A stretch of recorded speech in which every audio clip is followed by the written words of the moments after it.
laisse raconter. Je m'appelle Vincent, on me connaît sous le nom de Vince à Dynamo et à Rise. Ça fait 9 ans que je suis coach sportif, professeur de pilates et de yoga et enseignant d'un nouveau concept qui s'appelle Sanctum. Et ça fait 15 ans que je suis sur Paris. Moi c'est Johanna, 36 ans. Je suis directrice artistique depuis un moment maintenant. Ça fait 18 ans que j'habite sur Paris, donc je suis toujours surprise de me dire que j'ai vécu autant à Perpignan, parce que je suis de Perpignan, qu'à Paris, ça y est, c'est cette année. Donc, on s'est rencontrés par Dynamo, ex-Let's Ride à l'époque, je crois encore. Et ça fait un moment. Et en fait, Vincent était manager du studio. À l'époque, voilà. Et il est devenu coach à ce moment-là aussi. Je m'étais déjà dit avec une pote, genre, il est pas mal ce mec et tout. Donc je l'avais repéré un peu et on se suivait sur Insta. Donc de temps en temps, on s'envoyait des petites flammes en réponse aux stories, tu vois. Et voilà, c'est ça. Hein. Enfin, c'était du coup à Dynamo, on s'est croisés dans les couloirs et il y avait une assurance qui était là, quoi.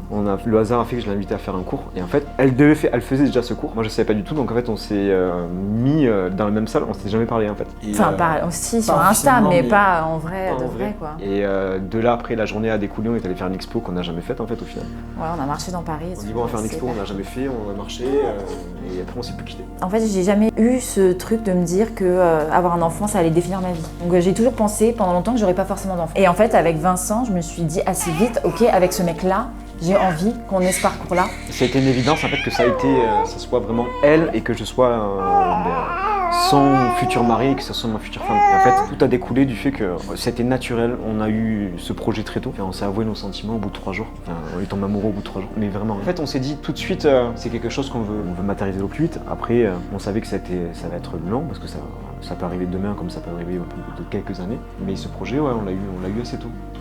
Il y a pas mal de parcours dans mon entourage où c'est des grossesses qui ont mis du temps à arriver. Je m'attendais pas à qu'on se dise on enlève mon stérilet et paf, je vais tomber enceinte. Moi, j'étais pas dans une optique de on enlève et miracle de la vie, ça arrive au bout d'un mois.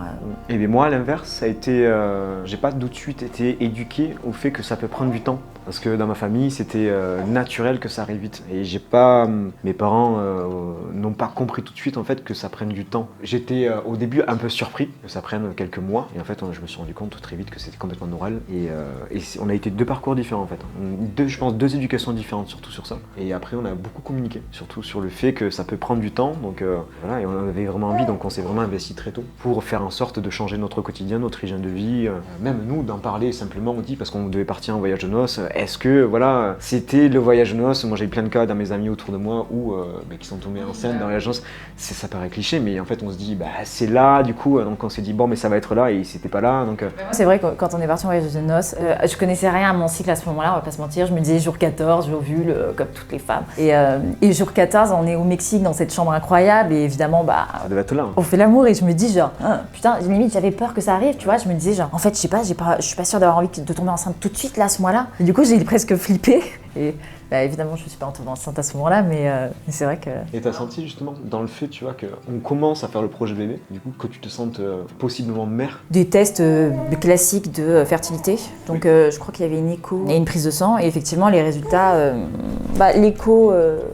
Tout de suite, je suis tombée sur un mec pas très sympa qui m'a dit « Oh, vous avez que ça ?» Enfin, je sais plus comment il l'a dit, mais non, moi j'ai fait « Ok, bon, sympa le mec. » Et le résultat de la prise de sang, il est arrivé, je crois on était à Perpignan pour Noël, et c'était juste avant Noël. Et là, j'ai vu qu'on ne comprenait pas ce que c'était, une hormone antimullérienne, mais c'est vrai que je vois les taux qui sont indiqués de référence, et je vois que mon taux est hyper bas, et je me dis « Mais je me pose pas plus la question. » En janvier, je retourne voir ma gynéco, et c'est là où elle me dit « Du coup, vous avez reçu les résultats ?» Je lui dis « Oui, oui. » Et à ce moment-là, elle me dit « Potentiellement, j'aurai jamais d'enfant naturellement, quoi. » Donc là, elle me met dans l'urgence tout de suite de me dire faut que vous rentrez dans un process de PMA. Enfin, vous n'avez pas le temps d'attendre, donc faut trouver un rendez-vous limite tout de suite. Enfin, du coup, je sors de ce rendez-vous en pleurs. J'appelle Vincent, je lui dis Vincent, je comprends pas ce qui se passe. Elle m'a dit que on pourrait pas avoir d'enfant naturellement. Enfin, qu'il faut qu'on aille tout de suite dans un parcours hyper compliqué et tout. Et j'essaie de trouver un rendez-vous. Je vois qu'il y a des délais de 6 mois d'attente. Enfin, je me dis c'est pas possible. Elle m'a dit tout de suite est-ce que dans 6 mois ce sera encore possible? Donc je prends un rendez-vous dans un truc privé. On a les rendez-vous vite, mais effectivement ça se passe pas super bien.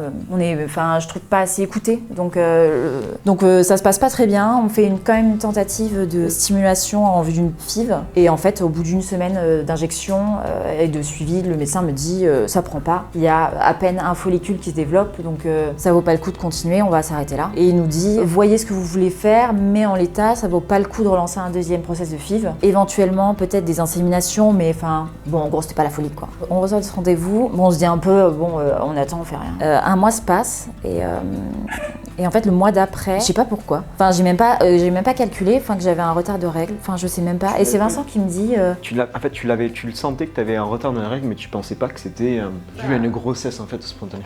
Ouais, et en fait, ouais. Surprise, début juillet, je fais un test et en fait il est positif. Donc là on se dit trop chelou et trop bien. Enfin, et en fait on s'est dit c'est peut-être que c'est le cycle de stimulation le mois d'avant qui a fait que ça a stimulé des trucs, j'en sais rien. Enfin on se pose pas trop de questions. Franchement, premier test positif, c'est de la folie quoi, tu vois. Et ça dure tout l'été. On a une première écho et tout. On entend un cœur. Je suis fiale. Enfin je savais même pas qu'à 5 semaines, 6, je savais même pas qu'il y avait un petit cœur quoi, tu vois. Et en fait ça c'était début juillet et fin août, je commence à avoir des saignements et bon, je me pose pas trop de questions, je me dis, enfin, tu lis sur internet que c'est possible, donc tu te dis, bon, peut-être que c'est juste la nidation ou j'en sais rien, tu vois, tu te dis bon. Donc je prends pas rendez-vous tout de suite chez un médecin, je me dis j'attends de voir un peu. Et c'est vrai qu'au bout d'une semaine, ça commence à plus ressembler juste à des petits saignements. Donc on était en week-end à Biarritz. Je prends rendez-vous avec la première sage-femme ou gynéco que je trouve qui est disponible le jour même, puisque pas le time. Elle essaye d'écouter le cœur au Doppler, non c'est au Doppler, c'est ça ? Et effectivement, elle trouve pas, mais elle me dit en même temps, c'est encore petit, donc possible qu'on n'entende pas. Du coup, on débarque en pleurant dans un centre d'imagerie qui était juste en dessous. Ils n'avaient pas de place, mais je leur dis s'il vous plaît, c'est une écho pour savoir. On a attendu toute la journée dans cet horrible centre. Enfin bref, et du coup, effectivement, le cœur s'était arrêté, enfin la grossesse s'était arrêtée. Mais la sage-femme était très gentille. C'était une sage-femme incroyable. Elle était adorable. Elle nous a dit, c'est pas parce que ça marche pas cette fois-ci que ça marchera pas la prochaine. Enfin, en gros, elle nous a dit continuez, perdez pas espoir. Ouais. Surtout qu'on était en vacances en plus. Ouais. On était donc on s'est dit bon, c'est les vacances, on en profite un peu. On n'ira jamais à Biarritz, clairement, du coup, traumatisme, mais. Non, si, on y repartira et puis on verra plus tard. Mais... Bref, du coup, fausse couche, quand ça s'est arrêté. Évidemment, terrible d'avoir déjà une grossesse arrêtée, de se dire, je me rappelle ce sentiment horrible de me dire, là, je suis enceinte d'un embryon mort, tu vois, et de dire l'urgence et en fait, il faut que ça sorte, je veux pas, tu vois, que ça dure longtemps. Et on rentre à Paris et finalement, du coup, je prends un cachet j'ai oublié le nom pour provoquer l'évacuation. Et on se dit, bon, à partir de là, qu'est-ce qu'on fait ? Enfin, moi, dans la foulée, je me dis, tu sais quoi, on reprend rendez-vous en PMA, mais dans le public. Comme les délais sont archi longs, de toute façon, je me dis, on n'aura pas rendez-vous avant décembre. Effectivement, on avait rendez-vous le 14 décembre. Et je lui dis en attendant, écoute, ce qu'on fait, c'est qu'on n'a qu'à mettre en place des trucs pour essayer d'améliorer notre fertilité, notre mode de vie. Enfin, on a déjà un mode de vie hyper sain, on va pas se mentir. Et c'est vrai que c'est à ce moment-là, ça faisait un moment que je suivais le compte Émancipé sur Insta. Et du coup, il y avait un fertility club genre en septembre. Donc je me dis, bon vas-y, je m'inscris. Enfin, de toute façon, là où j'en suis, a priori, peut-être que la PMA, on pourra pas y retourner. Donc ce qui nous reste, c'est ça. Je m'inscris, je suis tout le club, c'est hyper cool. Enfin, franchement, je peux que recommander. C'était top. Moi, je serai jamais dans son corps et je serai jamais elle. Non. Je pourrais jamais placer même au 10e de tout ce qu'elle a ressenti et vécu, même si c'était terrible de mon côté. Et que je peux dire que j'étais sa team, mais derrière, j'étais plus un ami, son mari, son confident, il y a beaucoup de choses qui se sont passées et ça a été tout de suite en fait, dès qu'elle a senti qu'il y avait quelque chose qui n'allait pas, il fallait que je l'accompagne au maximum, du mieux que je pouvais, parce que j'avais pas forcément toutes les cartes, elle savait beaucoup plus que moi sur tous ces termes techniques, parce que moi j'ai pas été malheureusement, je le dis, mais pas encore éduqué, à avoir ces sensibilités, et après je me suis beaucoup plus renseigné, et après on a créé cette team petit à petit, où en fait c'était pas un combat, parce que j'aime pas ce terme de combat, parce qu'il n'y a pas forcément une victoire à la clé, mais derrière en tout cas il y a eu un grand changement radical dans notre vie, dans le fait qu'on ait fait attention à ce qu'on mangeait encore plus. Oui, on a été vraiment au point où moi j'ai changé tous mes caleçons, parce que je me suis dit ça va jouer sur la température, donc je me suis fait une garde-robe complète de caleçons, et ça joue, je suis certain, et de l'hydratation, le sommeil a changé. On a fait bien des gros cycles de sommeil en se couchant une demi-heure plus tôt, en faisant des siestes un peu plus. Enfin, ça a été poussé. Mais moi j'ai fait des examens aussi. Donc c'était en fait le process, on devait le faire aussi de mon côté parce que c'est pas que elle en fait au final qui avec les hormones mullériennes qui sont bas, et s'il faut, c'est moi aussi, la qualité de mon sperme n'est pas bonne. Moi, de toute façon, en rentrant en parcours PMA, effectivement, tu as une batterie de tests où ils testent tout, effectivement. Et du coup, je l'ai fait et puis il fallait le faire. Enfin, on en a parlé avec des copains parce qu'il y a un ami aussi qui l'a fait, qui a un process de conception. Puis voilà, on a fait le spermogramme. Les résultats étaient bons. Bon, oui, enfin, en tout cas, il n'y avait rien de... Il n'y a pas eu de... Voilà. Mais oui, non, j'ai fait un parcours aussi de mon côté. Enfin, il fallait, dans cette team, on l'a fait. Ouais. En fait, effectivement, dans le Fertility Club, il y avait plein de clés, de trucs à mettre en place pour du coup booster sa qualité ovocitaire. Et du coup, effectivement, je regardais tout ce qui pouvait se mettre en place pour améliorer la qualité et je suis tombée assez vite du coup sur les vitamines Boom. Dans ce process, de toute façon, je me suis dit, je teste tout quoi. Donc j'ai commandé assez vite sur le site et c'est à ce moment-là que du coup j'ai commencé à prendre Baby Boost et grossesse.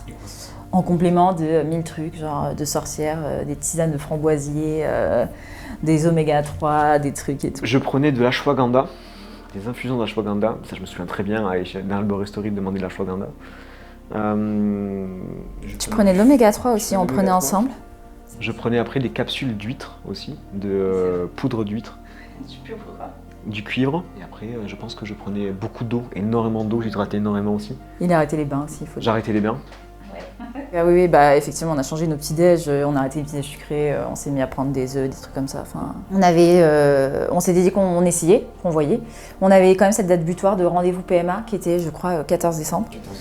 Je suivais bien mes cycles à ce moment-là, donc je prenais ma température tous les jours.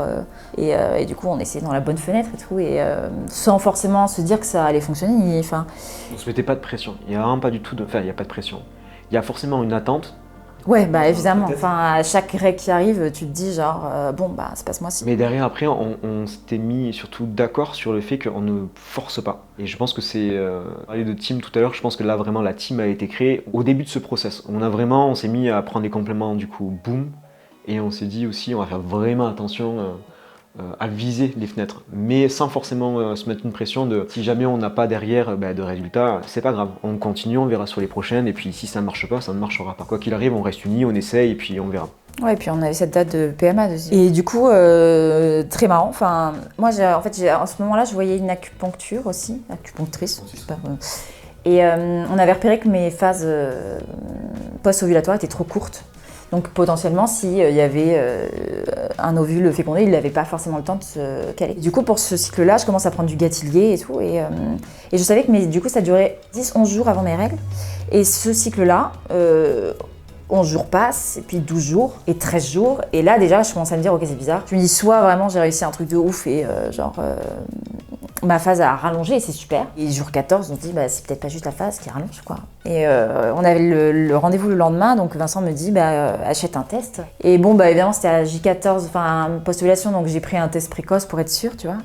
Et je me retiens de pisser toute la nuit, mais j'en peux plus. À 5 heures, je me lève, je vais faire pipi, et le test était positif. Non, ça a été trop belle. Hein. Pardon, je te laisse. Mais normal. Hein. Je reviens d'une séance de dynamo et on ne voulait pas non plus, parce que je pense qu'il y avait forcément, dans notre tête en tout cas, ok, elle est enceinte ou c'est une grossesse qui peut démarrer, mais derrière on est toujours un peu affecté. Donc il n'y a pas eu d'euphorie, en tout cas. Il n'y avait pas eu de l'euphorie qu'il y avait à la première. C'est effectivement ce que je trouve qui a changé dans ce deuxième parcours, c'est que quand tu as déjà vécu une fausse couche, en fait tu es moins naïf, tu rentres pas dans l'euphorie de c'est fantastique, on va le dire à tout le monde, non, mais on va le dire à nos parents tout de suite et tout, et en fait tu es plus dans cette réserve de te dire ok, c'est positif, c'est super, mais tout peut arriver encore, tu vois. Et on capitalise surtout sur le fait de la grossesse se poursuit. Dans la fête de suite, en fait, on était hyper heureux, vraiment, c'était incroyable. Mais on s'est dit, il faut continuer. En fait, il faut qu'on continue, voilà, tout ce qu'on a fait de ce process, de faire attention pour que ça se développe bien. Mais il y a surtout, il y a eu cette phase où, moi je me souviens parce que ça m'a marqué, où on est arrivé à l'écho des 3 mois. Et en fait, on savait que c'était un moment charnière où en fait ça peut tenir ou ça peut pas tenir. Et là, vraiment, il y a une espèce de délivrance assez forte entre nous. Moi, je me suis effondré.